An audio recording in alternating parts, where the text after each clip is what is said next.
Biškai sveiki. Taip.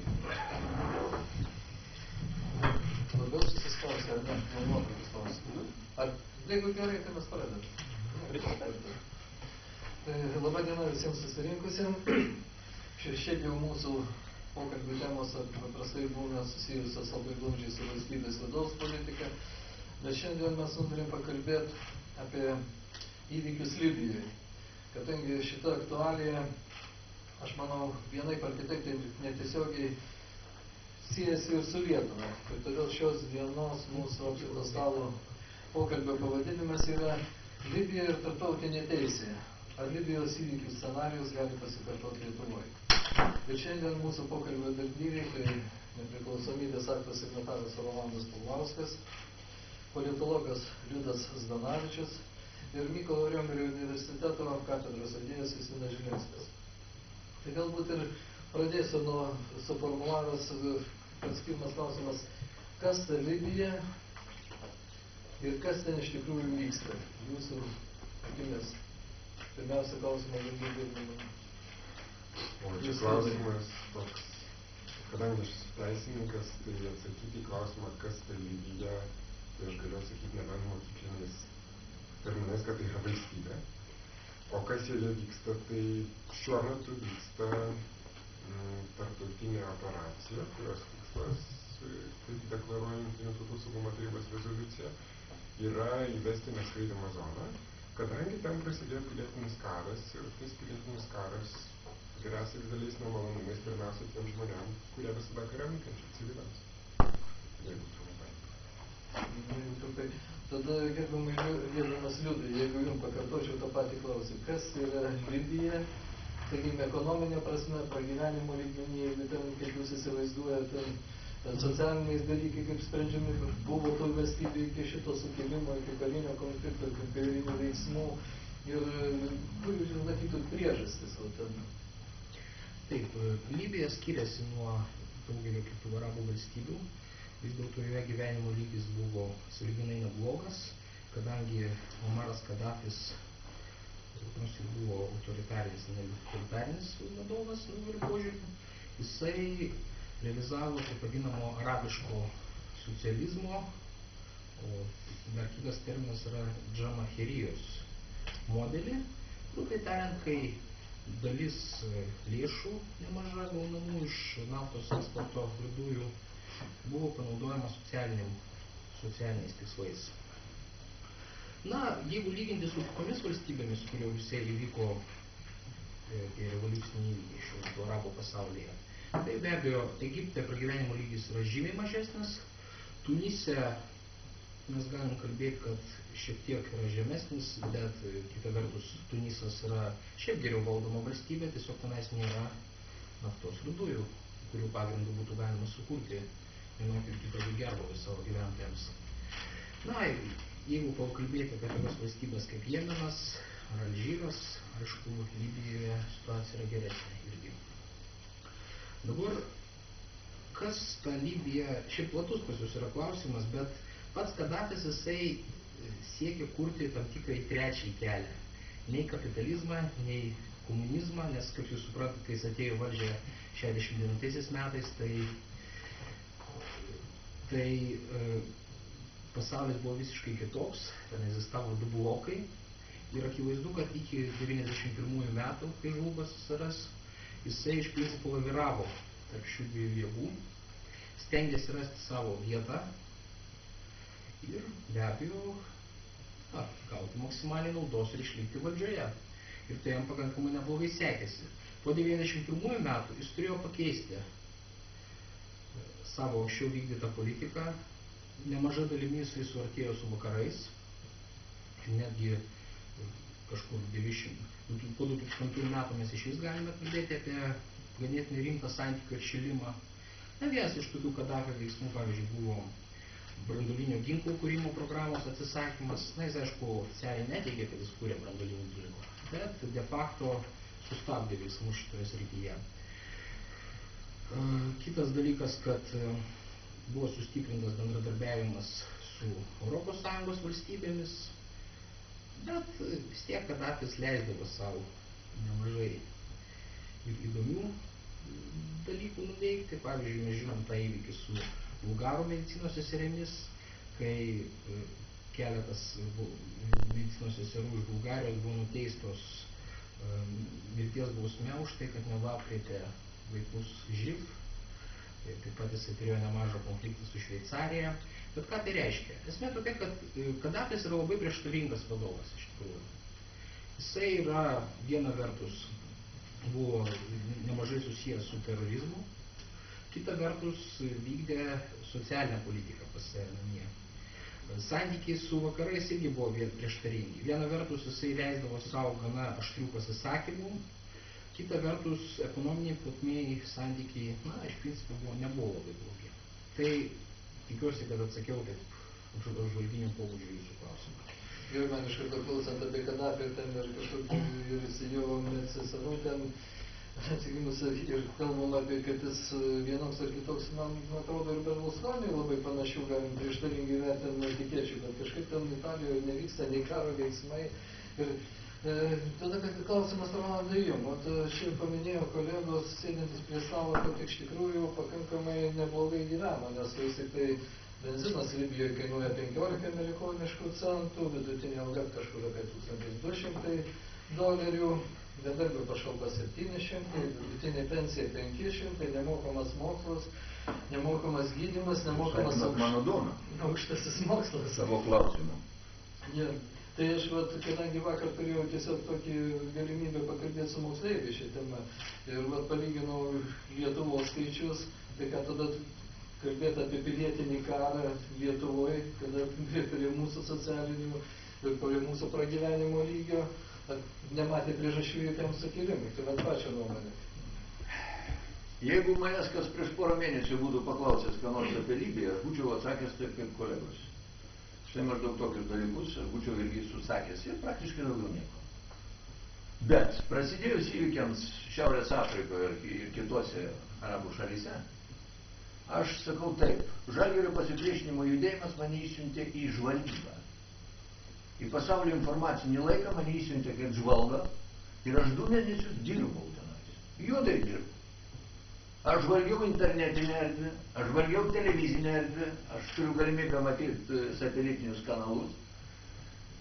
Aš žvalgiau popierinės spaudos erdvę internete.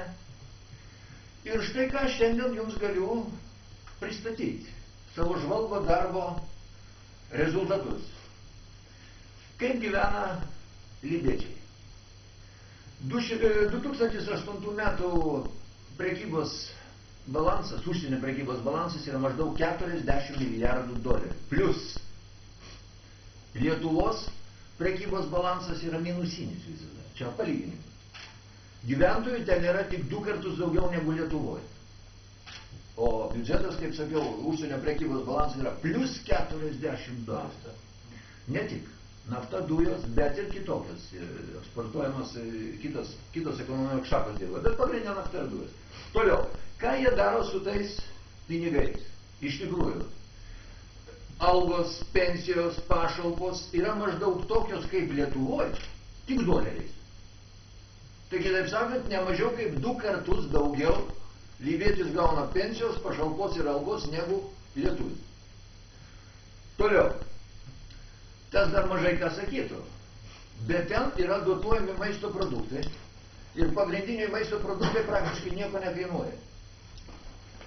Benzinas kainuoja kapeikas, daugiau negu 10 kartų pigiau negu Lietuvoje. Nemokamas mokslas, nemokamas gydymas, priedai perkant automobilį, priedai perkant butus. Užtat ten tokios geros mašinos. Jeigu kas matot Libijos televiziją, o per Hotberdą ir Astros palydovus jūs galite matyti Libijos kanalus televizijos. Atkreipkite dėmesį, kokiom mašinom jie važinėja ir mosuoja tom vėliavom iš tų mašinų. Tai čia viskas yra dėl to, kad yra, tokio pragyvenimo lygio Afrikoje niekas neturi, išskyrus galbūt Bahreiną, Kuveitą, kur ten dar specifinės sąlygos. Dar specifinės. Dabar žiūrėkit, ten yra grandioziniai pasirodo projektai. Keliai nutiesti puikiausiai. Elektros linijos. Buvo bandoma jau kontraktui sudaryti geležinkelio linijos. Bet vienas ypatingas projektas ten yra padarytas. Ten yra dykuma, pagrindinė dalis Libijos yra dykuma. Ir ten trūksta vandens. Ir pasirodo, jie nuo 80 metų daro didžiulį projektą. Ir iš pietų, iš Saharos, kur po Saharą yra didžiuliai vandens telkiniai, jie atvedė požeminės upes į šiaurę, ten, kur gyvena visi žmonės pagrindė pajūrį. Tai yra grandiozinis projektas įvykdytas pačios Libijos jėgomis, neimant jokių kreditų iš jokių bankų. Nu, aišku, turint tokius pinigus, lengva suktis. Tai štai, plus gyvenama statyba. Grandiozinė gyvenama statyba. Toliau, ką aš sužinau, kaip yra valdoma Libija. Ten nėra jokių partijų, ten nėra rinkimų įprasta mums prasme. Ten yra pats žemiausias lygis gatvės komitetas. Toj gatvėje žmonės susirenka ir išsirenka atstovus į gatvės komitetą. Gatvės komitetas renka atstovus į miesto komitetą. Ir taip eina iki generalinio liaudės kongreso, kuris ir yra pagrindinis įstatymų leidėjas, vyriausybės formuotojas ir panašiai. Kitaip sakant, yra pilna demokratija. Biudžetas taip pat yra nuleidžiamas didžią dalimi tos komitetus. Ir tiek gatvės komitetas, tiek miesto komitetas savo kompetencijos ribose ir sprendžia, kaip tos pinigus panaudoti. Ir čia iškyla klausimas. Raštingumas yra beveik 100%, jaunimo tarpe jis yra beveik 100%. Taigi, taip sakant, Afrikos, didžioji daly Azijos ir didžioji daly Europos mažai kas geriau gyvena. Mažai kas geriau gyvena. Ir iškilo klausimas. Tu atsiprašau, kokio velnio tada ta revoliucija ten kilo, ar ne? Natūraliai. Bet aš tada, kaip žvalgas, ką aš jums turiu pranešti. Kad ten jokios revoliucijos ir nėra. Jos ten ir nebuvo. Tai yra didžiulis skirtumas palyginus su įvykiais Tunise, Egipte arba Jemene, kurie dabar vyksta. Tai yra visiškai kitos priežastys. Bandžiau išsiaiškinti tas priežastys. Raportuoju jums. Libija yra gentinė valstybė. Ten yra masė genčių, kurios šimtmečiais viena kitos nekenčia. Ir būtent Kadafio nuopelnas ir yra, kad jis sugebėjo 40 metų tas gentis vienokiu ar kitokiu būdu, taip, autoritariniu būdu, diktatūriniu būdu laikyti savo rankose. Ten yra 3 pagrindinės dalys, jeigu žiūrėti administraciškai. Tripolitanija, su Tripoliu ir sostinė taip pat, kur gyvena virš milijono gyventojų. Tai yra vakarinė dalis. Tai yra Kirinaikė, Benghazė sostinė, kur gyvena 600 000 žmonių. Ir vidury yra Fesana. Tai yra beveik vienos dykumos, ten gyventojų yra nedaug ir jinai nevaidina didelės reikšmės. O va štai tas Tripolitanija ir Kirinaikė yra didžiulė nesantaika nuo labai senų laikų. Man tai matyti, jeigu aš teisingai suprantu, peršasi palyginimas su Ukraina. Vat kaip yra rytų Ukraina ir yra vakarų Ukraina. Ir yra irgi visiškai kitos civilizacijos, kitos kultūrinės šaknys, religinės šaknys. Ir ten yra didžiulė nesantaika, tai kažkas panašaus yra ir Libijoje. Palaukit, jeigu jūs mane kvietė, tai... Viskas tvarkoj, kolegom irgi laiko palikti. Aš taip pasakysiu pačius pagrindinius dalykus. Dabar žiūrėkit, tą reikia žinoti. Ten yra daugiau kaip 50% gyventojų jaunimas. Jaunimas, kuris turi geras pašalpas, kuris turi maisto, turi kur gyventi ir neturi ką veikti. Plius ten yra islamas, ten yra sausas įstatymas, ten nėra pramogų, ten nėra to gyvenimo, kurį jie mato kitoj Viduržemio jūros pusėje. Ir aišku, jie nori to paties gyvenimo, tokio linksmo, pramoginio, kuris yra jų manimo Europoje. Jie nesugeba įvertinti savo gerbuvę materialinį, kurį jie praras, gavę tą galimybę linksmintis. Ir jie yra labai lengvas laimikis tiems, kurie norėtų juos panaudoti vienai par kitai. Toliau, ką reikia pasakyti? Labai svarbus faktorius. Prie 6 milijonų gyventojų ten yra daugiau kaip 1 milijonas užsienio darbininkų. Kitaip sakant, libietis nenori ir nemėgsta dirbti. Už juos daugelį darbų dirba užsieniečiai. Ir štai, kai mums rodė tuos pabėgėlius pirmomis dienomis, Tai ten buvo jokie ne Libijos pabėgėliai, ten buvo tie dirbantys žmonės, užsieniečiai, kurie, kada darbas visas išnyko, kada užsienio kompanijos visos išvažiavo, jie turėjo eiti namo tiesiog. Bet didelė dalis jų ten liko. Didelė dalis jų ten liko. Ir tai ir geras laimikis tiems, kurie norėtų ką nors užvirti tam katilę Libijos. Dar vienas dalykas. Labai įdomus faktas, kurį aš jums kaip žvalgas iš informacinės erdvės pranešu. Pasirodo, Irake, Afganistane, Al-Qaidos karių tarpe tretieji pagal dydį, tai yra kilę iš Kirenaiko žmonės. Bet iš tų genčių, kurios priešinosi šiandieną Kanadai. Iš ten yra nemaža dalis Al-Qaidos kovotojų, kurie pasklinda po artimuosius rytus. Labai įdomi informacija buvo sužinoti. Taip, ir ne veltui viskas prasidėjo, aš to ir baigsiu. Viskas prasidėjo vasario 17 dieną, kuo? Tuo, kad netikėtai, būtent rytuose, būtent Kirenaikai, būtent Bengazijai, o pats pirmas aktas buvo tokia Al-Baida miestas, išėjo netikėtai toks neiškaus lauko žmonių būrys, pradėjo deginti policijos komisariatus, užpuolė policiją ir 2 policininkus pakorė. Ir po to prasidėjo visas šitas, jis plėtėsi. Pirmomis dienomis apie 150 policininkų buvo nužudyta. Ir policija paliko tos miestus, kariuomenė nesikišo, čia bus aš vėliau šnekėsiu, kaip visą tai vyko, kad neužteks. Bet štai ką aš sužinojau apie pačią Libiją ir apie pačią konflikto pradžią. Toliau nešnekėsiu. Kol kas. Gerai. Šitas gerbiamas Justinai. O dabar tą, ką kalbėjo Rolandas, vis tik tai jūs paminėjot tokį žodį kaip pilietinis karas. Aš įsivaizduoju, tas karas, kada čia, galbūt ir galima naudoti tokį terminą. Na štai dabar Jungtinės tautos priima rezoliuciją ir viena iš kariaujančių pusių pradeda padidinėti.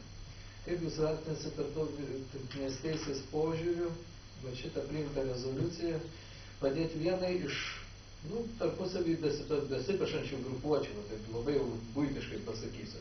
Ir atkreipsiu dėmesį, kad praėjusį savaitgalį Jemene buvo nužudyta 55 demonstrantų. Nekariaujantis, neginkluoti, negerai ginkluoti, taip kaip Libijos sukilėliai, turintys ir minosvaidžius, ir automatinius ginklus, ir karinę techniką.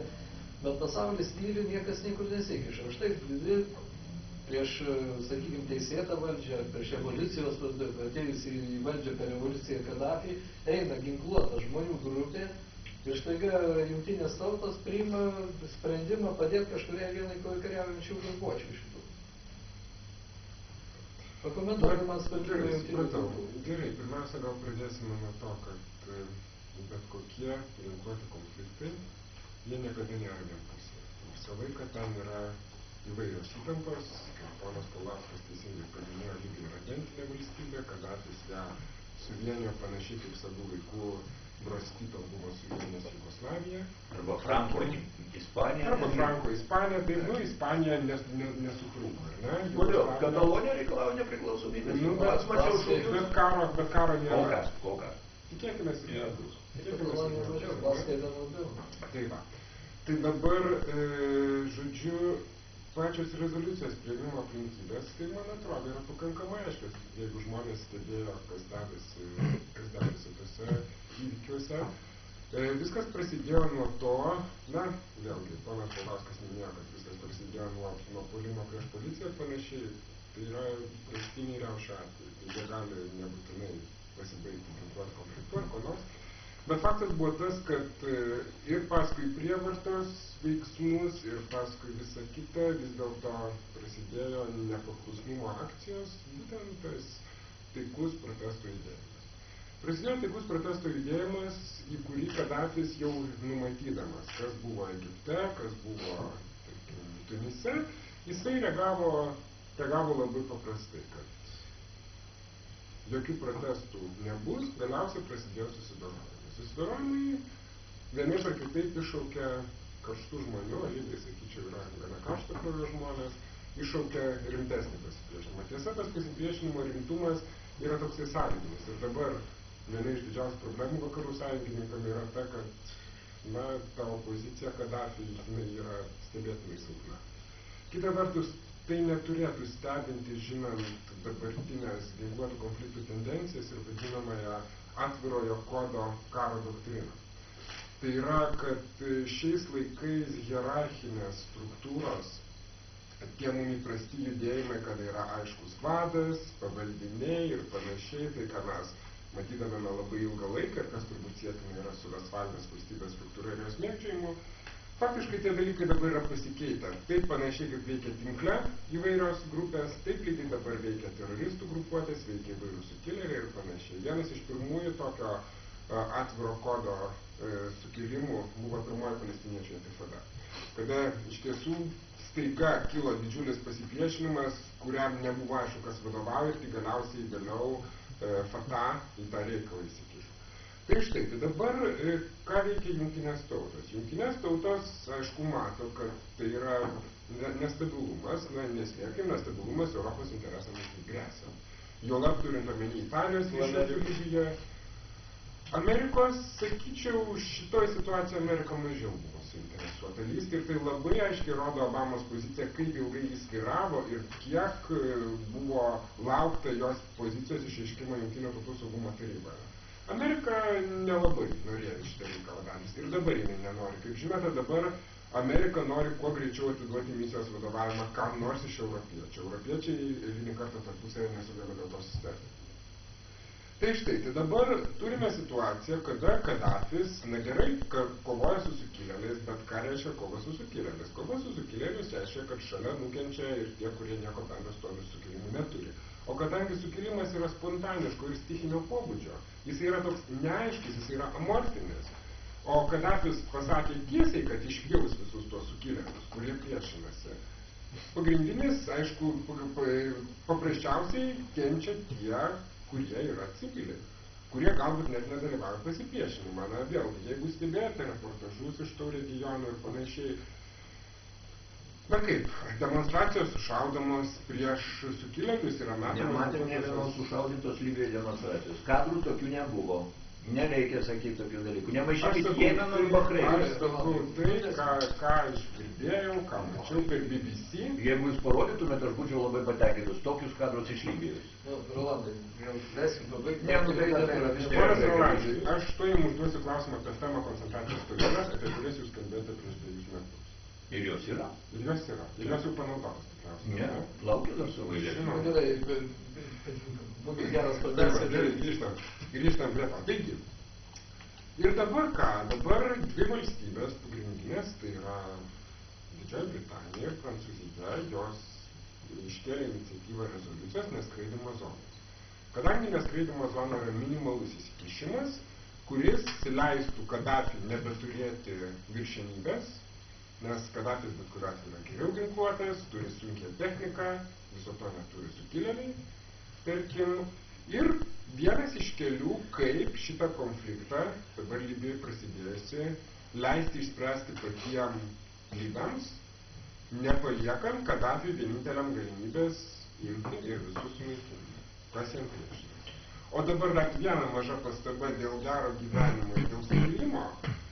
Tai aš paprasčiausiai, aš tiesą sakant, dar tuo metu buvau jaunas, man buvo tik 14 metų, bet aš visai atsimenu sovietinę Lietuvą, kur atrodė automobilis yra, tiesa gautas per paskyrą, būtas yra, tiesa kooperatinis arba komunalinis, mokslas nemokamas, artimieji studijuoja universitete ir panašiai, rodos nebuvo jokių priežasčių, kad reikėtų kažkokių permainų ir staiga žiūrėkit, dainuojant revoliuciją ir panašiai.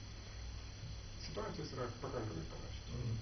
Gerai, Liudai, dabar jūsų eilė ir aš šiek tiek man irgi užkliuvo gerbiamas pasakymas, kad taikus protesto judėjimas. Aš vis tik tai stebėdamas tas įvykius, to taikaus protesto, kažkaip, aš suprantu, kada tai eina demonstracija, bet kada eina ginkluota jėga, man kažkaip tas žodis, kad čia yra taikus judėjimas, kyla didelis klausimas. Dabar neskraidimo zona, bet pažiūrėkit, paskelbus neskraidimo zoną, prancūzų lėktuvai pradeda numušinėti Kadafio tankus, skraidydami virš Libijos teritorijos. Tai dabar yra vienas dalykas, kad jau yra įsikėlę.